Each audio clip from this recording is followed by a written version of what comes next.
Sir मैं अंदर आ सकता हूँ? भीम तुम अभी तक कहाँ थे? सर मुझे जल्दी से कॉपी और प्रश्न पत्र दे दीजिए ना। 3 घंटे के इम्तिहान में आधा समय तो निकल चुका है। मैं सब बाद में बताता हूँ गुरुजी, मुझे जल्दी दे दीजिए ना।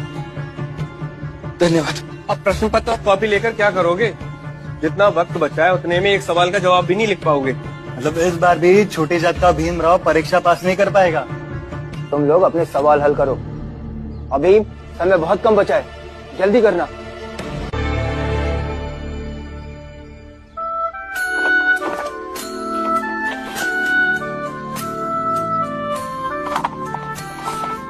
भीम, तुमने इतने कम समय में सारे सवालों का जवाब लिख दिया, कैसे किया तुमने ये सब?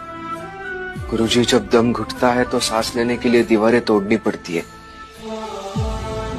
और मेरे पास पढ़ाई, पढ़ाई और पढ़ाई, ये एक ही हथियार है जिससे मैं लड़ सकूं।